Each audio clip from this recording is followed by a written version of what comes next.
2004 yang lalu, saya merantau ke Yogyakarta untuk kuliah di salah satu universitas negeri tertua di Indonesia.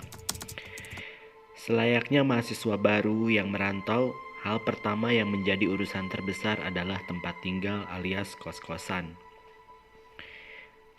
Dan buat saya, nyari kosan itu drama banget. Apalagi yang nemenin saya hunting itu Kak Chandra. Yang jadi standar kami bukan sekedar fasilitas yang bagus, harga yang murah, atau standar-standar lain. Tapi kami melihat di kosan itu ada gerak-gerik makhluk gaib yang mencurigakan atau enggak. Setelah 3 hari penuh kami mencari kosan di seputaran kampus, akhirnya ketemu juga yang ya lumayan lah, karena nyari yang nggak ada penghuni itu nggak mungkin. Tapi paling nggak penghuninya nggak cadas-cadas banget, dan pemilik kosan juga pasangan suami istri yang taat beribadah. Saya tinggal di kosan itu sekitar 2 tahun lamanya. Selama penghuninya cukup bersahabat, pemiliknya juga baik, nilai plusnya kosan ini cukup bagus. Fasilitasnya bersih, dan ada kantin halaman depannya, jadi saya nggak takut kelaparan saat mager keluar kosan. Sayangnya kenyamanan saya di kosan itu harus hilang bersamaan ketenangan saya kuliah di kota pelajar itu. Dan semua dimulai di tahun 2008. Tahun 2006, saya mendapat kabar mengagetkan. Usaha papa saya jatuh sejatuh-jatuhnya sampai papa saya harus kehilangan semua asetnya hingga tak bersisa. Buat kalian yang ngira ini efek santet dan semacamnya, tenang, ini bukan karena guna-guna orang sirik. Ini karena papa saya terlalu percaya sama orang. Tapi bagaimanapun menurut papa ini qadarullah. Jalan hidup yang sudah Allah tentukan. Allah love us so much. Jadi Allah pengen kami merasakan banyak pengalaman hidup. Dari sinilah awal saya akan merasakan pengalaman horor yang cukup berkesan. Setelah mendengar kabar soal kesulitan ekonomi keluarga kami, saya mulai menghitung sisa tabungan yang saya tersisa. Saya nggak mungkin pulang ke Jakarta, karena berarti nanti akan ada satu perut lagi yang harus dikasih makan oleh papa. Dan rasanya sayang uangnya juga buat ongkos balik. Jadi saya putuskan untuk menetap di Jogja, bertahan dalam keterbatasan. Setelah dihitung-hitung, uang tabungan saya cukup untuk bayar kuliah 1 semester, makan 1 bulan, dan kosan 3 bulan. Kebetulan saat itu berbarengan dengan semester baru, jadi emang harus bayar kuliah. Tapi kalau saya nggak bayarin berarti uang tabungan saya habis. Sisa untuk makan selanjutnya gimana? Rasanya saya nggak tega untuk minta uang ke papa di situasi seperti ini. Walaupun saya tahu papa saya bakal usahain sampai titik darah penghabisan demi pendidikan dan hidup anaknya. Tapi tetap saya nggak tega. Apalagi di sana pasti banyak yang sedang diurus papa. Dari situ saya putusin untuk mengambil cuti kuliah 1 semester. Lalu pindah kosan ke yang lebih murah. Karena yang sekarang ukurannya cukup mahal. Disisihkan sedikit untuk biaya hidup, dan sisanya saya buat modal jualan online, recycle baju bekas lewat Multiply. Sementara itu, saya bayar kosan saya sekarang untuk 1 bulan, biar ada waktu untuk cari-cari yang baru. Karena saya tahu, saya akan sangat sulit cari kosan yang cukup layak bagi mata batin saya. Tetapi dikarenakan kesibukan ngurus cuti kuliah dan lain-lain, akhirnya saya baru sempat nyari kosan jelang 1 minggu setelah due date kosan saya habis. Lalu petualangan dan drama pencarian kosan pun dimulai. Kali ini dengan tambahan syarat, ya harus super murah. Hari itu saya dan 2 sahabat saya, Ardi dan Denny, mulai hunting cari kosan baru. Jujur, secara kriteria ini sangat sulit banget, mengingat saya punya budget minim dan syarat yang gak angker. Soalnya rata-rata yang masuk budget saya itu biasanya kondisi bangunan gak kerawat atau horor banget. By the way, teman saya Ardi ini bisa ngelihat yang halus-halus juga. 2 hari kami mencari kosan, akhirnya kami ketemu juga kosan dengan budget miring yang bentuknya lumayan lah, Sebulannya 100.000 plus listrik 25.000, jadi total 125.000. Menghemat sekitar 150% dari biaya kosan yang lama. Bangunannya terlihat tua, tapi cukup terawat. Kosannya sendiri terdiri dari 5 kamar, dan sebelum saya masuk, yang terisi cuma 2 kamar. Sepertinya lantai kamar dan pelataran depan kamar baru diubin ulang, karena seperti terlihat lebih baru dibandingkan ubin di lokasi lain yang sudah terlihat tua. Dapurnya kurang terawat, mungkin jarang ada yang masak, dan kamar mandinya super kotor. Berarti nanti PR saya buat bersihin tuh kamar mandi. Saya memilih kamar yang di pojok, karena dekat dengan kamar mandi dan dapur, karena kamarnya luas juga, ketimbang yang lain. Di kosan ini hanya ada seorang penjaga, namanya Pak Yanto, yang tinggal di bangunan yang agak terpisah dari areal kosan. Tapi kami bisa mengakses bangunan penjaga melalui pintu belakang kosan, tempat area cuci dan jemur. Oh iya, di pojokan areal cuci sekeliling banyak pohon, jadi cukup rimbun dan adem. Halaman depan juga cukup luas, bisa parkir 4 mobil. Ada bangunan seukuran rumah tipe 36, tempat penjaga kosan tinggal. Serta di tengah-tengah halaman besar ada pohon mangga besar. Di pojokan dekat dengan pohon mangga tadi, ada parkiran motor untuk anak kosan dan tamu yang diberi atap di atasnya. Dan di bagian terluar dibangun kios-kios kecil yang diisi laundry-laundry dari Burjo. Ya lumayanlah ada Burjo, sang penyelamat anak kos di Jogja. Saya tertarik dengan kosan ini juga karena lokasinya nggak terlalu jauh dari kampus. Masih seputaran Jakal, Jalan Kaliurang, walaupun kilometer 5 ke atas. Setelah mencoba mencermati kondisi sekeliling kosan, jujur aja, buat saya kosan ini sepi. Bahkan, mungkin terlalu sepi untuk rumah dengan bangunan seusia ini. Fah, kok sepi banget ya? Ardi ngomong setengah berbisik saat dia kembali ngecek tempat cuci jemur. Iya sepi di. Piye ya? Aku menanyakan pendapatnya. Sekali lagi matanya beredar ke sekeliling bangunan kosan. Ya lumayan sepi sih. Lah kamu piye?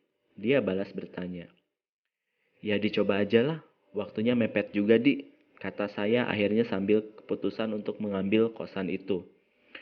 Lalu saya berbicara dengan Pak Yanto yang menunggu kami berdiskusi. Saya diharuskan membayar uang kosan untuk 3 bulan. Lalu setelah itu baru bisa per bulan. Saya menyerahkan uang kosan pada Pak Yanto.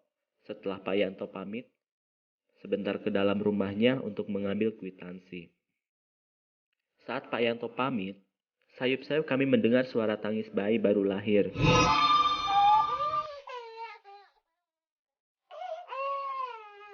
Arahnya dari belakang kosan, alias tempat cuci jemur. Ada bayi ya? Kata Ardi main nyeletuk aja. Kamu denger Den?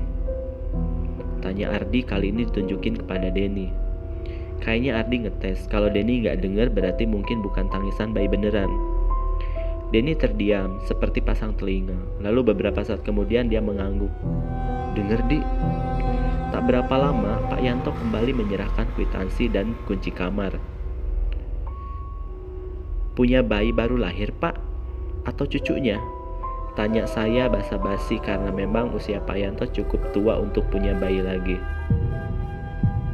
Oh, kadang suka nangis emang, jawab Pak Yanto singkat. Saya ingin mengomentari tapi tidak jadi dan hanya tersenyum saja. Kalau bayi baru lahir kan emang suka nangis, dalam hati saya.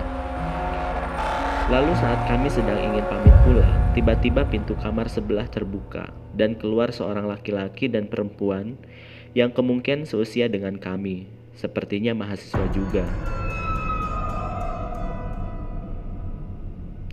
Yang laki-laki berpakaian biasa, kaos dan jeans, yang perempuan berpakaian super minim, tank top, celana super pendek, dan maaf sepertinya nggak pakai daleman. Dengan cueknya si perempuan nyium si laki-laki depan kami. Dan Pak Yanto lalu dia bilang, Nanti malam nginep lagi ya. Setelah si perempuan ngomong seperti itu, refleks kami lihat ke arah Pak Yanto karena pengen tahu reaksi Pak Yanto. Tapi ternyata muka Pak Yanto terlihat datar saja, kayak udah biasa. Bahkan si laki-laki juga keluar melewati kami dengan santai menuju parkiran motor. Setelah itu, kami pamit dengan senyum kecut pahit seperti menyindir. Cuy, nih kosan masuk kategori bebas nggak beradab cuy, celetuk Denny di parkiran motor. Kayaknya sih gitu, jawab saya sambil berharap tembok kosan kedap suara. Anggaplah ya Jones, tapi walaupun sahabat saya mostly cowok semua, saya masih asing sama hal-hal yang beginian. Terlebih ini saya lihat di sebuah kota berjuluk kota pelajar, yang harusnya diisi orang-orang yang juga terpelajar. Kami biasa mengkategorikan kos-kosan jadi beberapa jenis, yaitu ketat beradab, ketat nggak beradab, bebas nggak beradab. Kosan lama saya termasuk bebas beradab. Peraturan kosan nggak terlalu ketat seperti anak-anaknya masih terkontrol, dan kosan yang baru ini kayaknya bebas nggak beradab. Saat balik ke kosan lama, saya pamit pada pemilik kosan lama untuk pindah. Dan rencananya akan mengosongkan kamar dalam minggu ini. Si ibu kosan memeluk saya erat karena dia sudah menganggap saya sebagai anaknya yang hidup bersamanya. Malamnya saya nyicil packing barang, karena rencananya mulai besok saya mulai angkut barang dan nyicil secara bertahap ke kosan yang baru. Besok pagi-pagi saya izin ke bu kos agar teman-teman saya bisa masuk kamar untuk angkut barang, karena teman-teman saya laki-laki semua dan yang cewek 1 orang. Sejak kejatuhan ekonomi keluarga saya, jumlah teman saya menurun drastis, apalagi teman perempuan. Mungkin kalau kata orang, mau lihat siapa teman kita sebenarnya, lihatlah saat kita dalam keadaan terpuruk. Dan saya sudah membuktikan itu. Saat itu, teman saya tersisa hanya 5 orang saja, 4 orang laki-laki dan 1 orang perempuan. Mereka adalah Ardi, Denny, Aris, Dika, dan yang terakhir, the one and only, teman perempuan saya yaitu Putu. Merekalah orang-orang yang membuktikan pertemanan sejati itu ada untuk saya saat saya di atas dan di bawah. Niat hati mau angkut barang bertahap akhirnya gagal, karena menurut teman-teman saya, hajar capek aja sekalian biar selesai. Jadi kami langsung angkut saja semuanya dan Dika bahkan sudah membawa mobil pinjam dari sepupunya untuk bawa barang saya. Dan mumpung hari Sabtu juga, jadi waktunya leluasa, nggak kelar hari ini beberesnya bisa lanjut besok. Jadilah kita angkut semua dan sepertinya saya akan langsung tidur di kosan baru malam itu juga. Menjelang sore, kami baru selesai beberes kamar saya karena barang saya lumayan banyak, terutama buku-buku. Jadi membereskan dan mengangkut barang saya amat sangat menyita waktu. Malamnya, Putu menemani saya tidur di kamar kosan baru. Dia paham betul saya super sensitif. Dan kalau di tempat baru, suka galau gak jelas. Dia sudah sangat memahami saya. Malam itu kami merapikan barang-barang yang masih belum tertata. Saya melipat baju dan Putu menata buku-buku saya. Lalu ketika kami sedang rapi-rapi, tiba-tiba sayup-sayup terdengar suara tangis bayi. Suaranya makin lama, makin jelas. Tuh lo denger ada suara bayi nggak? Tanya saya sejenak menghentikan kegiatan. Putu diam sejenak. Iya denger, ada yang baru lahiran emang ya? Kayaknya gitu, Pak Yanto emang suka nangis, tapi selama siang tadi kayaknya nggak kedengeran suaranya deh. Ujar saya yang beranggapan suara itu berasal dari kerabat Pak Yanto atau bahkan cucunya. Pak Yanto kan tinggal sendiri ya? Tadi siang gue sama Aris ke rumah dia buat antar kardus bekas. Soalnya tadi dia minta dan kayaknya dia tinggal sendiri deh. Lagian di tempat jemuran gak ada cucian bayi yang baru dijemur tuh. Kan biasanya kalau punya bayi siang-siang tuh bajunya dijemur, kata Putu menjelaskan. Oh, mungkin tetangga kali ya? Saya menyimpulkan walaupun saya kemarin yakin asal suara dari sekitar area cuci jemur. Saya dan Putu kembali meneruskan kegiatan beberes dan akhirnya selesai juga di jam 1 dini. Suara tangis bayi itu terus terdengar sepanjang malam. Sampai akhirnya kami memutuskan untuk tidur dengan tetap diselingi tangisan itu. Saya menyalakan lampu tidur dan mematikan lampu utama. Saya tidur di lantai beralaskan karpet dan bercover, dan Putu tidur di atas kasur. Saat saya tidur, suara bayi itu terus terdengar. Mungkin si bayi lagi sakit sampai nangis semalaman, pikir saya dalam saya perlahan terlelap. Saat saya sudah terlelap, selama beberapa lama, tiba-tiba terdengar suara ketokan di pintu kamar saya. Siapa ya kira-kira pagi buta gini ketok-ketok kamar? Kata saya dalam hati dengan mata sedikit dipaksa terbuka karena masih ngantuk. Saya lihat Putu masih terlelap tidur. Lalu saya lihat jam di HP masih menunjukkan jam 3 pagi. Di luar suara tangisan bayi masih terdengar. Bahkan sepertinya makin jelas, dan kini tangisannya lebih dari satu. Lebih jelasnya, tangisan ini terdengar persis berada di depan kamar saya. Pintu kamar sekali lagi diketuk, yang seketika memaksa saya beranjak bangun. "Siapa?" sahut saya. Tapi tidak ada suara jawaban. Justru, pintu saya kembali diketuk seperti tidak memperdulikan pertanyaan saya. Saya mengintip dari jendela kamar yang terletak di sebelah pintu. Saat saya menyibak jendela sedikit, saya tidak melihat siapapun di depan kamar saya. Elah, ngajak kenalan toh. Perasaan kemarin sepi banget nih kosan, pikir saya. Saya membalikan badan bermaksud kembali ke spot tidur saya. Namun, baru saya mau melangkah ke arah tempat saya tidur, dari belakang terdengar lagi ketukan lebih keras dari yang pertama. Dan kali ini diiringi suara isakan tangisan bayi yang makin banyak dan makin jelas. Saya lirik Putu, dia masih tidur dengan pulas. Saya nggak tega bangunin dia, pasti capek banget habis bantu pindahan. Saya kembali mengintip lewat jendela, dan kosong, gak ada siapa-siapa di depan kamar saya. Akhirnya, saya putuskan kembali untuk ke spot tidur saya, dan gak mau menggubris. Ajakan atau kenalan dari mereka, saya capek dan lagi gak mood sama yang horor-horor. Saya paksa mata saya untuk merem, sambil mulut saya komat kamit baca surat Al-Fatihah dan 3 surat Qul berulang-ulang kali. Sesekali suara ketukan masih terdengar ditambah suara si bayi-bayi yang rewel juga masih bersahutan, mengakibatkan saya nggak bisa tidur. Sepanjang sisa malam saya terus memegang desper. Kalau sampai mereka nongol, bakal saya sabet gitu pikir saya. Tapi untungnya mereka nggak nongol sampai azan subuh berkumandang. Dan alhasil, saya sukses gak bisa tidur sampai azan subuh berkumandang.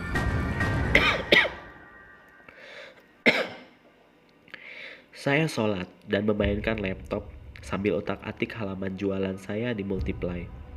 Putu masih terlelap. Oh iya, Putu ini walaupun sama-sama berdomisili asal Jakarta, dia ini asli Bali dan beragama Hindu. Jadi saya gak bangunkan dia untuk sholat. Jam 6 lewat, ada SMS masuk dari Ardi.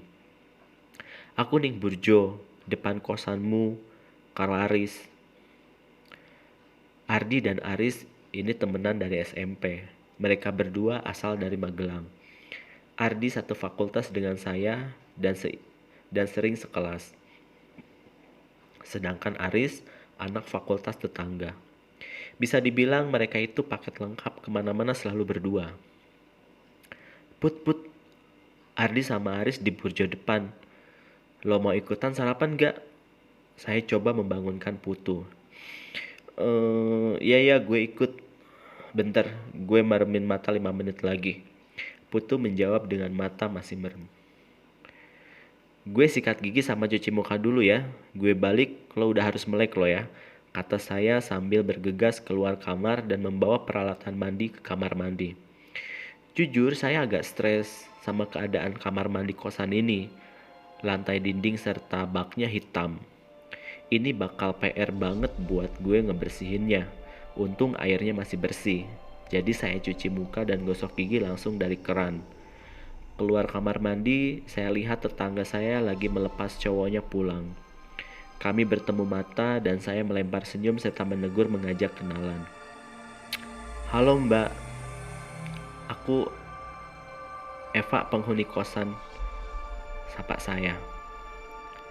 Dia membalas senyum saya. "Oh ya Mbak, aku Lela," jawabnya dengan logat Jawa yang masih kental. Saya berbasa-basi sebentar dengan Lela. Kepada saya dia mengaku sebagai mahasiswa semester akhir di salah satu universitas swasta di Jogja. Dan ia asli dari Magetan. Ia sudah tinggal di kosan ini lebih dari 1 tahun. Lela juga menjelaskan penghuni satu lagi posisinya kamarnya paling dekat dengan pintu keluar. Namanya Tika. Sudah lulus dari salah satu universitas swasta di Jogja, tapi tidak berniat pulang ke asalnya di Lampung karena cowoknya masih jadi mahasiswa abadi di kampusnya. Tika sangat jarang tidur di kosan ini. Ia lebih sering di kosan cowoknya. Kamarnya di sini hanya dijadikan domisili jadi-jadian. Kalau ada orang tuanya nengokin ke Jogja. Selesai berbasa-basi, saya masuk kembali ke kamar dan di situ saya sadar, ternyata memang dunia ini penuh macam-macam orang ya. Saya nggak mau menghakimi tetangga baru saya salah, karena apalah saya cuma manusia yang nggak luput dari salah dan dosa juga. Hanya saja mereka berbeda sekali dengan orang-orang yang biasa saya temuin di kehidupan saya, dan cara berpikir serta hidup mereka agak berbeda dari norma yang pada umumnya berlaku di Indonesia. Jadi buat saya ini semacam shock culture, bahwa di luar sana ada kehidupan yang demikian. Ketika masuk kamar, Putu masih tergeletak tidur. Saya coba membangunkan Putu dan dengan sedikit ancaman bakal ditinggal. Untunglah akhirnya Putu bangun juga. Untuk ukuran cewek, si Putu ini rada pelor dan kebo juga. Dia bisa tidur kapan saja, di mana saja, dengan posisi apapun.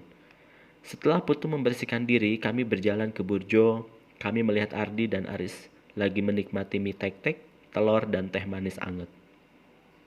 Saya dan Putu duduk dan memesan menu yang sama. "Ya ganti baju dulu Ndok, Cah Ayu," Aris menoyor kepala saya. "Ya mau ngapain juga rapi-rapi, yang dilihat kalian kan cuma berdua," jawab saya sambil menyeruput teh manis anget. Semalam tuh bayi berhenti menangis jam berapa ya?" Tiba-tiba Putu membuka pembicaraan soal semalam. "Bayi apa?" tanya Aris penasaran. Saya melirik Ardi, menimang-nimang apa perlu saya bercerita kejadian ketukan pintu dan tangisan bayi nonstop semalam. Semalam tuh kedengaran suara bayi nangis kenceng banget, gak berhenti-berhenti. Kayaknya bayi tetangga deh. Lagi sakit kali ya, Putu menjelaskan ke Ari. "Kedengaran dari kamar Eva?" tanya Aris. "Iyalah jelas banget," jawab Putu. "Salah denger kali kamu, rumah sebelah kanan kosan ini kan bangunan tua, udah rusak, belakangnya kebun. Bisa kelihatan halaman belakangnya karena bangunannya mau runtuh," ujar Aris dengan wajah bingung. Saya melihat ke arah Ardi, tapi dia masih asik dengan mie tek-teknya. Putu terlihat bingung. "Masa sih? Kali aja tetangga sebelah kiri," kata Putu mencari kemungkinan logis. "Kejauhan Put, kan ada rumah Pak Yanto juga. Itu suaranya jelas kan?" Akhirnya Ardi buka suara. Putu diam. Dia mengaduk-ngaduk isi piringnya. Dia udah cukup sering dengan cerita-cerita horor selama berteman dengan saya dan Ardi. Tapi mungkin baru kali ini dia ngerasain langsung. Semalam sebenarnya ada yang ngetok-ngetok kamar sekitar jam 3-an Put. Giliran saya buka suara. "Hah? Serius? Kok gue gak denger?" tanya Putu. "Gak heran kalau kamu gak denger Put." Aris ngeledek Putu yang super kebo ini sambil ketawa. Please deh, gue gak kebo, gue cuma tidur lebih pules dari lo pada. Dan itu beda." Putu ngeles karena dia paham arah ledekannya kemana. "Ya, right." Ardi mencibir Putu yang berusaha ngeles. Putu melempar potongan kerupuk ke muka Ardi dengan kesal dan kami ketawa puas. Terus piye Pak?" Siapa yang ngetok? Tanya Aris balik ke topik. Gak ada yang ngetok, aku ngintip kosong, jawab saya. Kosong gimana sih? Putu membelalakan matanya. Ya kosong. Berapa kali ya dia ngetok? 2 apa 3 kali gitu ya. Tiap kali dia ngetok, aku tanya siapa, dia gak ada jawaban. Cuma ada tangisan bayi. Makin lama makin kenceng dan makin banyak. Suara bayinya persis depan pintu kamar lagi. Aku coba ngintip di jendela dan gak ada siapa-siapa atau apa-apa tuh. Saya menjelaskan kejadian semalam. Lah, terus gimana? Horor dong. Lo mau pindah lagi gak? Tanya Putu. Ya enggak lah Put, udah bayar 3 bulan nih. Sayang tau duitnya. Insya Allah aku baik-baik aja. Saya menjawab dengan tegas. Ya kalau masih ketok-ketok dan nangis-nangis sih belum seberapa ketimbang kejadian Kak Bella yang membuat saya hampir kehilangan kakak dan ibu saya. Bukan tak kabur, tapi saya sangat percaya sama kekuatan dan perlindungan Allah. Ya kalau ada apa-apa kasih tahu aja ya Pak, kata Aris. Aduh kamu sok sweet banget sih Riz, ledek saya sambil melempar tisu ke jidatnya. Ada yang perlu dipasang-pasang lagi nggak? Tanya Ardi. Ada, tapi aku mau beli pembersih kamar mandi dulu. Geli banget aku lihat kamar mandinya. Yowis, kamu beli sama Putu ke Mirota. Aku sama Aris nanti yang pasang-pasangin, kata Ardi. Setelah membayar makanan, kami kembali ke kamar kos saya. Saya menunjukkan apa aja yang perlu dipasang. Lalu saya Putu naik motor belanja alat tempur untuk bersih kamar mandi. Saat kami balik, sudah ada Denny dan Dika yang ikut membantu dan tengah memasang rak gantung. Setelah menyapa keduanya, saya segera membersihkan kamar mandi. Rasanya nggak tega sama badan kalau mandi di kamar mandi sekotor itu. Setelah setengah jam berjibaku membersihkan kamar mandi, akhirnya kamar mandi jadi cukup bersih dan layak buat dipakai mandi. Tapi saya menemukan satu noda yang susah banget dibersihkan. Di hampir seluruh lantai kamar mandi, ada semacam noda percipratan berwarna merah kecoklatan.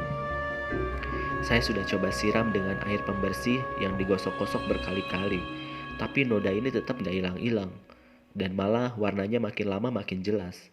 Karena gak mau ambil pusing, saya simpulkan ini motif dari ubinnya. Setelah membersihkan kamar mandi, saya mandi dan kembali ke kamar. Semua perkakas sudah tertata rapi. Teman-teman saya memang the best. Aduh, makasih ya teman. Makan siang mau nasi telur apa nasi wader? Sambil bercanda. Halah, Dika menoyor kepala saya dengan pelan. Asli pak, gue aja yang tinggal di rumah barang gak sebanyak ini. Parah loh, kata Dika meledek barang saya yang memang terbilang banyak untuk ukuran anak rantau saat itu. Saya hanya cengar-cengir disebut begitu. Pak, gue numpang kamar mandi ya, kata Denny sambil berlalu keluar kamar. Tapi gak berapa lama, Denny kembali dengan muka pucat. Asu, itu kamar mandi kenapa darah semua isinya?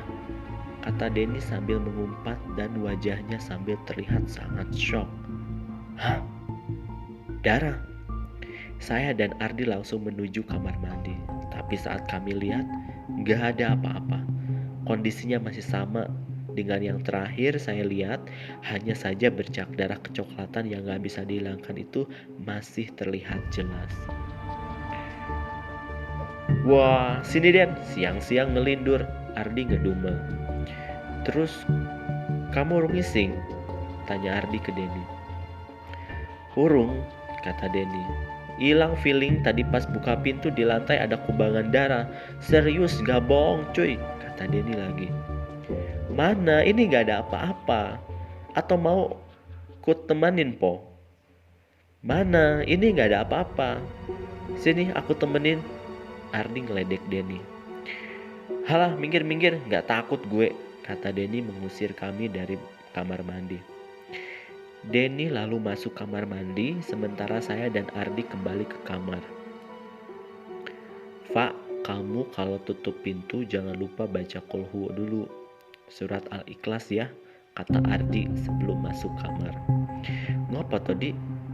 Aku belum lihat yang aneh-aneh sih, karena memang saya nggak merasakan apa-apa di kosan ini. Aku juga belum ngerasain apa-apa, tapi nggak enak perasaan, kayaknya terlalu kosong Pak di sini, jelas Ardi. Tanpa penjelasan tambahan Ardi, kami kemudian masuk kamar. Beneran ada darah? Putu langsung menyambut kami dengan pertanyaan itu. Nggak ada, Denny ngelindur, jawab Ardi. Halah, Denny semalam kelamaan main komputer di rumah gue, jadi skrupnya belum nyambung, kata Dika disusul tawa kami semua. Siang itu kami melanjutkan berberes. Lalu kami keluar mencari makan siang. Menjelang sore, saya mengantar Putu ke kosannya dan teman-teman saya yang lain juga kembali ke tempat masing-masing. Tidak lupa saya berterima kasih kepada bantuan mereka. Saya untuk pertama kalinya akan tidur sendirian malam ini, benar-benar sendirian tanpa Putu. Saat balik kosan, saya ketemu Leila di parkiran motor yang sepertinya juga baru sampai dari luar. Dia menyapa saya dan kami sama-sama berjalan menuju kamar. Kemudian saya dan Leila masuk kamar masing-masing. Pintu kamar saya buka biar ada angin semilir masuk. Saya menyalakan laptop dan kembali asik mengutak-atik akun Multiply saya. Lalu sekilas saya lihat Leila melewati kamar saya menuju kamar mandi. Dan tiba-tiba ada teriakan dari kamar mandi dan Leila kemudian terlihat lari terbirit-birit. Kenapa Mbak? Saya keluar kamar dan samperin Leila. Muka Leila pucat. Terlihat dia mengatur nafasnya dan tiba-tiba dia menangis. Di sela-sela tangisannya ia berkata, Itu dia datang lagi. Dan Leila langsung masuk kamar dan menutup pintu.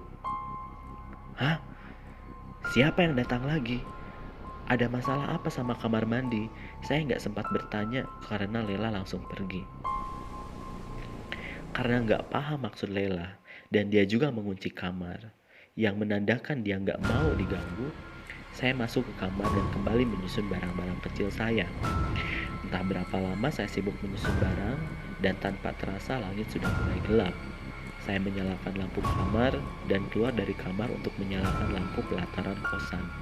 Saat itu saya bertemu dengan cowoknya Leila. Dia menyapa saya dengan anggukan kepala, saya balas senyuman. Dia lalu mengetuk pintu kamar Leila, terdengar suara pintu yang terbuka, dan ia kemudian masuk ke kamar Leila, dan saya pun juga masuk ke kamar saya dan menutup pintu. Saya kemudian bersiap-siap untuk mandi sore, sampai tiba-tiba ada seorang yang mengetuk pintu kamar saya. Siapa? Tanya saya lagi seperti malam itu. Permisi Mbak, boleh bicara? Sahut suara dari luar. Suara itu suara laki-laki, bukan suara teman-teman cowok saya dan juga bukan suara Pak Yanto. Iya bentar, jawab saya sambil berbenah. Lalu saya membuka pintu dan di depan kamar berdiri cowoknya Leila. Iya kenapa mas? Tanya saya. Maaf, Mbak Eva kan? Saya Andi, pacarnya Leila. Dia memperkenalkan diri dengan logat khas orang daerah Indonesia Timur. Oh iya mas, gimana? Tanya saya lagi mengenai apa yang mau dibicarakan oleh Andi kepada saya. Maaf Mbak Eva, yang bersihin kamar mandi tadi ya? Oh iya mas, karena kotor banget. Saya paling gak betah kalau kamar mandi kotor, gak enak dipakai buat bersih-bersihnya. Kalau bisa lain kali tidak perlulah dibersihkan mbak, kata Andi. Loh emang kenapa? Tanya saya bingung. Karena lucu aja kosan cewek kamar mandinya kotor, ngalahin MCK di bantaran kali Jakarta. Udah gitu malah gak boleh bersihin pula. Andi terlihat ragu-ragu, dia diam beberapa saat, wajahnya terlihat berpikir sambil matanya seakan-akan cemas melihat ke sekeliling kosan itu. Kemudian dengan nada suara yang agak diperankan, Andi bilang, pokoknya jangan mbak, kalau dibersihin nanti dia datang lagi. Dia siapa?